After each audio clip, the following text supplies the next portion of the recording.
Praise the Lord. இயேசுவின் ரத்தம் ஜெயம். தினமும் இயேசு நிகழ்ச்சிக்கு உங்களை கர்த்தராகிய இயேசு கிறிஸ்துவின் நாமத்தில் வரவேற்கிறேன். செய்தியின் தலைப்பு, வித்தியாசப்படுத்தி காட்டும் தேவன்.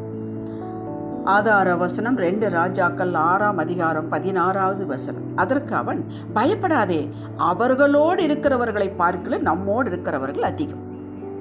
தேவ ஆவியுடையவர்களே, கர்த்தரை நம்புகிறவர்களுக்கும் நம்பாதவர்களுக்கும், ஏற்றுக்கொண்டு ஆராதனை செய்து வருகிறவர்களுக்கும் அதை அசட்டையாக விட்டு விடுகிறவர்களுக்கும் இடையே கர்த்தர் வித்தியாசத்தை காட்டிக்கொண்டேதான் வருகிறார். இது நம்முடைய வாழ்விலும் பார்க்கலாம். ஆண்டவரை ஏற்றுக்கொள்ளாத போது இருந்த வாழ்விற்கும் அதற்கு பின் இருக்கிற வாழ்விற்கும் பெரிய வித்தியாசம். இதை என் வாழ்வில் நான் காண்கிறேன். உங்களுக்கும் அப்படித்தான் இருக்கும் என்று நம்புகிறேன்.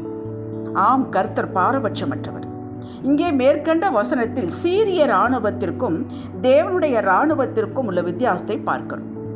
2 ராஜாக்கள் 6ஆம் அதிகாரம் 14வது வசனத்தில், அப்பொழுது அவன் அங்கே குதிரைகளையும் ரதங்களையும் பலத்த இராணுவத்தையும் அனுப்பினான்.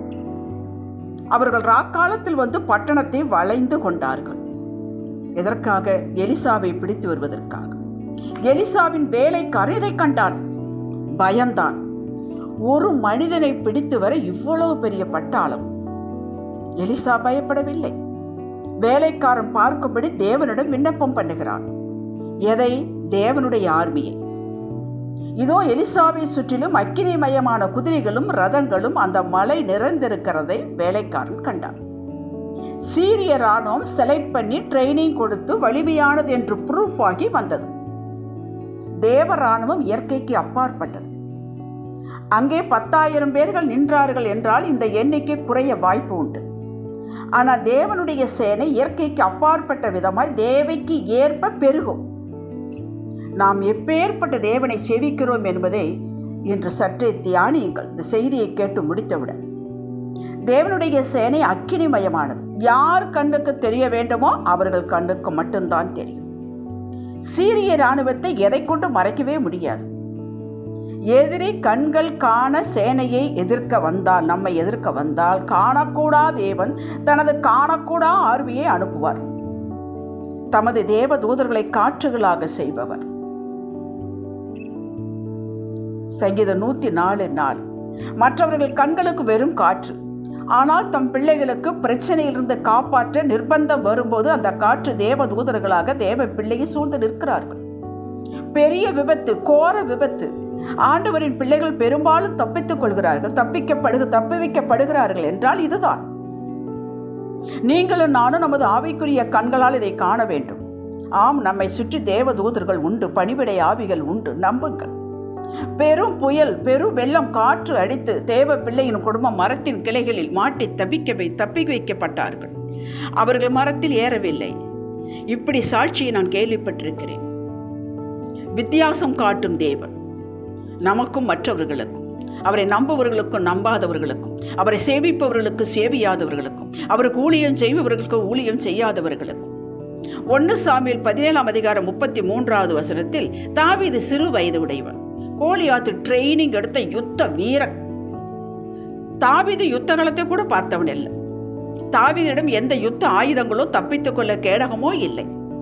கோலியாத்தினுடைய போர் உடை, இராணுவ தளவாடம், அவன் வைத்திருக்கிற போர் கருவிகளை வர்ணனைப்படுத்தி பாருங்கள். கோலியாத்து நிரூபிக்கப்பட்ட போர் வீரன். பார்த்தாலே இஸ்ரவேல் இராணுவம் பதுங்கியது. அப்படிப்பட்டவனை சாதாரண கூழாங்கல்லாலை தாவீது வீழ்த்தி வெற்றியடைந்தான். கோலியாத்தோடு இருந்தது அவனுடைய பலம், பயிற்சி, போர்க்கருவிகள் மாத்திரமே. தாவீதோடு இருந்தது சேனைகளின் கர்த்தர். வித்தியாசத்தை காட்டினாரே. மோசே 40 வருடங்கள் ஆடு மேய்த்து கொண்டிருந்தவன். மோசேயும் ஆரோனும் சேர்ந்து மகா வல்லுநர்களாகிய எகிப்தின் சாஸ்திரிகள் ஞானத்தை, செய்கைகளை தோற்கடித்தார்களே. சிறை கைதியாக கொண்டு போகப்பட்டவன் தானியேல் பாபிலோனுக்கு. பாபிலோனில் இருக்கும் அத்தனை ஞானிகள், சோதிடர்கள், சாஸ்திரிகளுக்கு கிடைக்காத ஞானம். ஆம், நேபுகாத்நேச்சார் சொப்பனத்தையும் அதற்குள்ள அர்த்தத்தையும் சொல்ல வைத்தாரே கர்த்தர். வித்தியாசத்தை காட்டினார்.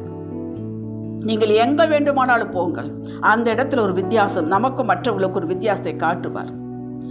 அந்நிய நாட்டிலே பிரதானியாக உயர்த்தப்பட்டான் தானியேல். மக்களே, அக்காலத்தில் நடந்தது. வேதத்தில் இவைகள் எழுதப்பட்டுள்ளன. இவைகளை எடுத்து இவர்களெல்லாம் செய்தியாக சொல்கிறார்கள் என்று விட்டுவிடாதீர்கள். அன்று ஒரு தேசத்திற்கு, ஒரு சமுதாயத்திற்கு, ஒரு தனிப்பட்ட நபருக்கு செய்த அதே கர்த்தர் இன்றும் உங்கள் அருகில் உயிரோடு இருக்கிறார். காலங்கள் மாறிவிட்டது, அவரோ மாறாதவர். அவர் செயலில் மகத்துவம் உள்ளவர். அவருடைய அன்பு மாறவில்லை, வல்லமை மாறவில்லை, இரக்கம் மாறவில்லை, கிருபை மாறவில்லை, எதுவும் மாறவில்லை. அப்புறம் ஏன் செய்ய மாட்டார்? அவர் ஒரு முறை செய்ததை பல முறை செய்ய வல்லவர், விருப்பமும் உள்ளவர். உங்கள் வாழ்விலும் உங்களுக்கும் மற்றவர்களுக்கும் வித்தியாசத்தை காட்டியுள்ளார். யோசித்து பாருங்கள், இனியும் காட்டுவார். அவர் நம்மிடம் எதிர்பார்ப்பது, எலிசாவின் வேலைக்காரன் கண்கள் திறக்கப்பட்டு தேவ சேனையை பார்த்தது போல நம்முடைய ஜெபமும் அவர் நமக்காக வைத்திருக்கிற நன்மைகளை, பாதுகாப்பை, உயர்வை, மேன்மையை காண நமது கண்களை திறந்தருளும் என்று ஜெபிக்க வேண்டும். அவர் வைத்திருக்கிறார். நாம் ஒன்றும் இல்லாதவர்கள் போல எடுத்துக் கொண்டிருக்கிறோம். ஆம், வேதத்தில் வார்த்தையில் தான் காட்டுவார். வெறும் வார்த்தை தானே என்று அலட்சியப்படுத்தி விடாதீர்கள். அன்று கோலியாத்து தாவீதை பார்த்து, என்ன தடியும் கல்லையும் கொண்டு வருகிறாய் என்று அலட்சியமாக பார்த்தான், பேசினான். சிறிது நேரத்தில் வீழ்ந்தான். நீங்கள் கர்த்தரின் பிள்ளை என்பதை உங்களுடைய பேச்சு, நடத்தை, ஆண்டவரை தேடுதல் வித்தியாசத்தை காட்டுங்கள்.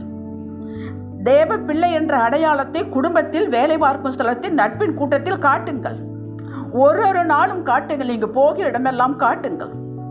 உங்களைப் போல பேச, ஆர்கியூ பண்ண, மறுதளித்து பேச எங்களுக்கும் தெரியும். ஆனால் நாங்கள் அப்படி செய்து எங்களை காப்பாற்றிக் கொள்ள வேண்டிய அவசியம் இல்லை. எங்கள் தகப்பனுக்கு எது பிரியுமோ, அவர் எதை எதிர்பார்க்கிறாரோ அதைத்தான் பேசுவோம், செய்வோம் என்று உங்களது நிலையில் நின்று வித்தியாசத்தை காட்டுங்கள். இதை எதிர்பார்க்கிறார் கர்த்தர். உங்களை அவர்கள் மத்தியில் உயர்த்தை காட்டாமல் விடவே மாட்டார். யோசுவா 3:7. ஜெபிக்கலாம். தகப்பனே, நெருக்கத்திற்குள்ளே நீர் வைத்திருக்கும் டெலிவரன்ஸ், பரிகாரத்தை பார்க்க, நீர் காட்டும் அதிசயங்களை பார்க்க, முது வார்த்தையின் மகத்துவங்களை காண எங்கள் மனக்கண்களை திறந்தருளு சுவாமி.